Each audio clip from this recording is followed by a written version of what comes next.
Uno de los objetivos que tiene la cárcel es de alguna manera castigar esa conducta para que no se vuelva a producir. Pero ¿hasta qué punto funciona como castigo y hasta qué punto no? Lo malo, sobre todo, lo malo que tiene el castigo es que te dice lo que estás haciendo mal, pero no lo que tienes que hacer bien. El castigo puede ser eficaz y resulta eficaz en ocasiones, pero hay una cosa que resulta mucho más eficaz, que es extinguir la conducta y reforzar otra alternativa. Luego, otra cosa malísima es que los castigos, y al igual que los refuerzos, para ser contingentes, guardar relación con la conducta, normalmente tienen que estar lo más cercano en el tiempo posible, dentro de lo que cabe. Porque si yo hago algo y entro en la cárcel 4 años después, la relación de contingencia se pierde. ¿Cuál sería la solución? ¡Wow! Te lo digo. Seguimos aquí en Mogana Diario y pasamos a nuestra sección que hacemos semanalmente de psicología de la mano de un estudiante en la materia, de un moganero como es Ale Santos. Muy buenas, Ale. Hola, hola, ¿cómo estamos hoy? Ale, hoy, en el día de hoy, siempre, bueno, a veces proponemos los temas antes o los consensuamos, pero en el día de hoy no, lo has elegido tú. Ha sido unilateral hoy. Sí, señor. ¿Y de qué vamos a hablar hoy? Hoy me gustaría hablarte de las cárceles, ¿vale? Evidentemente aplicado a lo que es la psicología. Realmente, ¿hasta qué punto funcionan? ¿Hasta qué punto reducen la tasa de conductas delictivas? ¿Hasta qué punto castigan realmente ese tipo de comportamientos? Eso es lo que quiero hoy debatir contigo. Porque para ti, o sea, es 100% para castigar. Claro, puede tener muchísimas funciones. O sea, yo no conozco para qué se creó en un principio, ni porque lo desconozco, pero sí que uno de los objetivos, uno de todos los muchos que puede tener, uno de los objetivos que tiene la cárcel es de alguna manera castigar esa conducta para que no se vuelva a producir. También puede haber muchas funciones, puede ser para beneficiar a la sociedad de alguna manera sin que en la calle haya una persona delincuente. O sea, al final puede verse de muchas perspectivas, pero la perspectiva que quiero tratar yo hoy contigo aquí es si la cárcel es para castigar, ¿hasta qué punto funciona como castigo y hasta qué punto no? Y otro aspecto, pues también fundamental. Nos vamos a centrar en cárceles únicamente como cárceles, es decir, un castigo de aislamiento que se hace para la conducta delictiva. Puede haber cárceles que incluyan intervenciones psicológicas, que incluyan actividades prosociales, por supuesto, y eso es lo óptimo, ¿vale?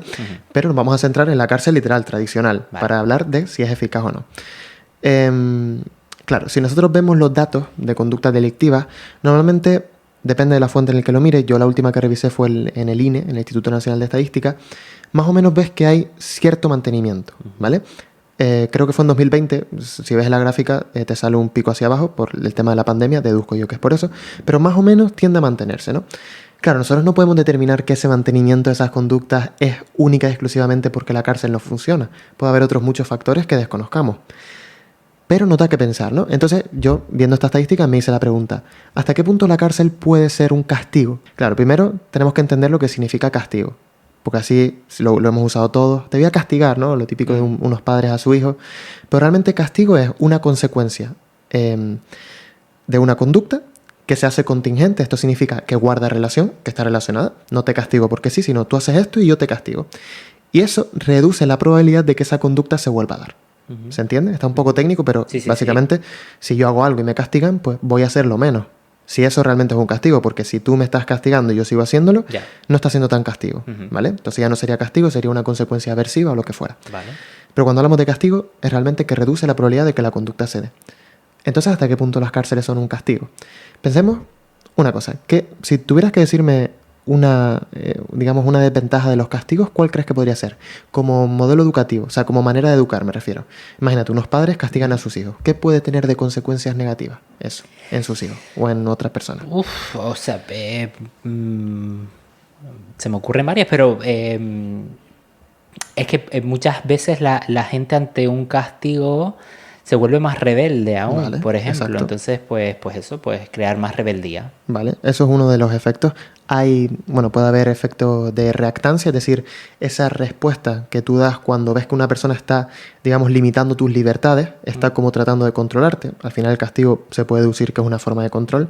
Que ojo, los refuerzos también son forma de control, ¿vale? Todo, en realidad estamos controlados todo el rato, lo que cuando se habla de castigo lo vemos como mucho más evidente, ¿no? Pero lo malo, sobre todo, lo malo que tiene el castigo es que te dice lo que estás haciendo mal, pero no lo que tienes que hacer bien. Piensa en esto porque esta idea es fundamental. Si tú a un niño que grita Imagínate, un niño que grita, detectamos que esa conducta de gritar es para llamar la atención de sus padres. Si yo al niño le castigo, por ejemplo, no vamos a poner nada cruel ni nada, simplemente quitándole el acceso a la Play, ¿vale? Un castigo negativo. Si yo le castigo de esa manera, el niño está diciendo, vale, cada vez que lloro, pasa esto, ¿no? Entonces, voy a dejar de llorar. Vamos a suponer que el castigo es castigo realmente y guarda relación. Entonces, cada vez que el niño llora, le quitan la Play. Entonces el niño dice, vale, voy a parar de llorar. Pero ¿y qué hago ahora? ¿Entiendes? O sea, lo malo del castigo es que no te dice qué tienes que hacer. El castigo puede ser eficaz y resulta eficaz en ocasiones, pero hay una cosa que resulta mucho más eficaz, que es extinguir la conducta y reforzar otra alternativa. Esto es, extinguir es quitar un reforzador. Así, vamos más en general, es como dejar de reforzar una conducta. Si cada vez que el niño llora, yo le presto atención, ¿qué estoy haciendo? Reforzar esa conducta. Le estoy diciendo, tú llora que yo te voy a prestar atención. ¿Me entendemos? Entonces, en vez de castigarle, por cada vez que llore le quito la Play, por cada vez que llore voy a ignorarle. ¿Vale? Por supuesto, ojo, vamos a aclarar una cosa. Esto con matices no significa que abandonemos al niño. Vale, no, por si acaso, porque luego... Entonces, cada vez que llora, para llamar nuestra atención, ojo, si no es importante, no le vamos a hacer caso.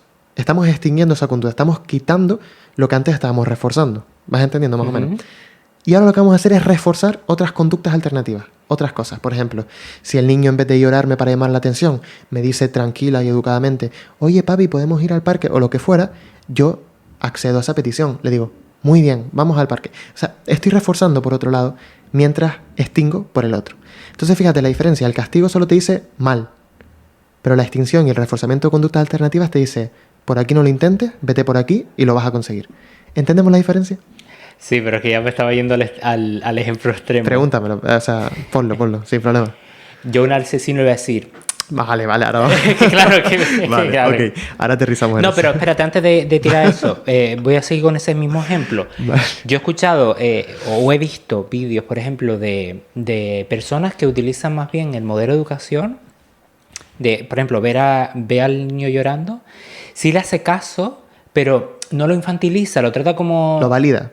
Le dice, te entiendo que estés llorando, cuando puedas explícame por qué estás llorando. ¿Sabes? Como que empatiza con... Sí. Claro, este es otro tema...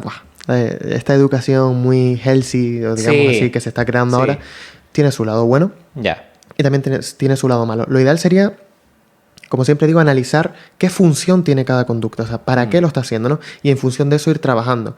Claro, pues al final depende del caso. Si nos ponemos a validar todo, al final, imagínate que el niño quiere llamar tu atención. Validándolo, le está dando lo que quiere. Entonces eso luego puede ser problemático. Pero a lo mejor validarle en otras ocasiones es lo que buscamos. Entonces depende del caso. Ni tan extremo, ni hacerle caso en todo, ni tampoco ignorarle en todo. Es un equilibrio y depende del caso, como siempre digo. Y luego está, que eso se puede hablar otro día si quieres, para no desviarnos mucho, si es necesario un rol autoritario. Vale. La existencia de un rol autoritario. Pero eso lo hablamos en otro día. Ya hago spoiler, que no hace falta para nada, ni es moral tampoco. ¿Vale? Seguimos con los presos, entonces. Claro.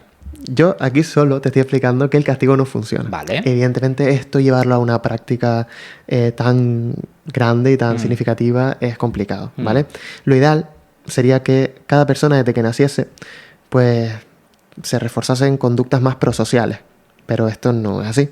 O sea, cada uno crece con sus circunstancias. No sé, imagínate que eres una persona que crece en un contexto desfavorable y como crece en ese contexto tiene que robar para comer, por ejemplo. Al final esa conducta de robar se está viendo reforzada y probablemente se generaliza a otros contextos y al final la persona acabe robando por gusto o, ¿entiendes? Entonces ya llegamos un poco tarde. No significa que no se pueda intervenir, pero ya es complicado cómo buscamos la manera de controlar esas contingencias, entonces es un poco difícil. Por eso te digo que no es que ahora vayamos a ignorar a los presos y a reforzar otras cosas, ¿no? Primero porque la conducta de los presos se entiende que no están ahí por llamar la atención, ¿no? Esto lo ponía con el niño. Pero, por ejemplo, claro, la cárcel es, en teoría, según estamos hablando hoy, para castigar la conducta delictiva. ¿Qué hacemos? Es que es complicado, porque ya, imagínate, ya cometes esa conducta claro, si hay que ver para qué haces esa conducta. Si haces esa conducta, imagínate, es que claro, hay que poner un ejemplo específico. Imagínate un delincuente que ha matado a alguien por venganza. Vale. Claro, vas a la cárcel de cabeza. Sí. ¿Pero qué está haciendo la cárcel? Castigar que hayas matado a alguien por venganza, ¿no? o aislarte de la sociedad para que no generes peligro. Vamos a centrarnos en lo primero. ¿Hasta qué punto a ti ese castigo te va a afectar? Porque digamos que tu conducta de vengarte era porque vengarte era satisfactorio en sí mismo y era reforzante y te aliviaba de un malestar, refuerzo negativo. La cárcel, habrás oído un montón de veces, a mí la cárcel me da igual, pero yo, ¿sabes? Y hacen las cosas y da igual. Entonces, primero, parece que no es un castigo de por sí. Luego, es una consecuencia del acto que has hecho, que además te sientes a gusto porque lo hiciste, porque era tu objetivo, pero es una consecuencia encima. Que puede traer cosas negativas, pero es como, ok. Luego, otra cosa malísima es que los castigos, y al igual que los refuerzos, para ser contingentes, guardar relación con la conducta, normalmente tienen que estar lo más cercano en el tiempo posible, dentro de lo que cabe. Porque si yo hago algo y entro en la cárcel 4 años después, la relación de contingencia se pierde, ¿no? Claro, nosotros, lo bueno de los humanos es que tenemos reglas verbales. Estos son, conductas verbales, palabras, pensamientos que nos decimos y que nos permiten jugar con esas relaciones de contingencia. Por ejemplo, nosotros vamos a trabajar, bueno, yo no, pero tú vas a trabajar, por ejemplo, dentro de lo que cabe por un sueldo. Te puede gustar más el trabajo o lo que fuera, pero el sueldo es un reforzador muy potente. Pero tú no cobras cada vez que vienes a trabajar, sino que trabajas un mes entero y cobras al final. Eso es porque tú sabes que, ¿sabes? Te dices explícitamente, cuando yo termine de trabajar un mes, la conducta, me va a llegar el reforzador, dinero, ¿vale? Entonces esas reglas verbales nos permiten mantenerlo. Pero es que incluso aquí las reglas verbales es que nos sirven de poco, porque está tan lejos en el tiempo el castigo, que por mucho que yo diga, vale, acabo de ir a la cárcel porque acabo de matar a una persona, es que incluso me va a dar completamente igual, porque si a eso le sumamos que yo maté a la persona por venganza, y eso para mí es mucho más satisfactorio que lo otro y tal, al final no estamos castigando nada. Entonces, como estábamos hablando antes, ¿cuál sería la solución? Extinguir y reforzar conductas alternativas. ¿Cómo lo hacemos? No tengo ni idea. ¡Wow! Te lo digo así. No tengo ni idea. Pero sí que te puedo decir que en la psicología experimental, estudios mucho más básicos, se ha comprobado que el castigo no es la mejor opción. Vale. Entonces, lo ideal sería poder, claro, que la conducta delictiva no acceda a esos reforzadores. Es decir, que es complicado, porque si tú matas para vengarte, ¿cómo controlo yo que esa venganza no te llegue? O sea, que tú no consigas, digamos, que tú no consigas matar para extinguir esa conducta. ¿Qué hago yo? ¿Entiendes? ¿Y qué otras cosas refuerzo? Es que es muy complicado. ¿Entiendes? Entonces lo ideal sería intervenir desde pequeñito y que todos crezcamos en un contexto agradable, pero es que es imposible. La maldad existe en el mundo y va a seguir existiendo y todo esto es imparable. Es verdad que se puede a nivel social, educativo, pues de alguna manera reducir el número de casos, pues sí, seguramente sí, pero es muy difícil. Ahora, una vez hecho, ¿qué podemos hacer? Claro, ya no es solo el castigo en sí, como para paliar, sino es como algo hay que hacer, ¿no? O sea, es decir, el daño no se va a subsanar de ninguna forma, por ejemplo, con la pérdida de una vida. Claro. Entonces, lo mínimo que se hace es, por un lado, eso lo que acabas de decir, pues aislarlo de la sociedad para que no se vuelva a producir, intentar paliar de alguna forma el daño que ha hecho, que además es súper... La justicia es ya meterse en un tema muy, muy, muy difícil, porque al final después eso, el tema de los años de sentencia varía mucho, para unos le parece muy justo, o por ejemplo el tema de la pena de muerte, sin ir más lejos, para unos a favor, otros en contra totalmente.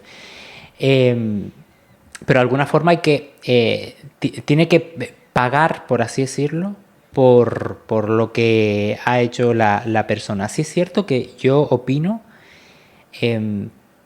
que en muchas ocasiones eso, la gente va a la cárcel como quien va al supermercado. Luego se habla lo típico que se habla en la calle, ¿no? Pero si estoy mejor en la cárcel que fuera, me dan de comer, estudio. Mira, se me había olvidado, esa es otra cosa que te quería hablar. Puedo salir graduado, puedo tal, no sé qué. Sí.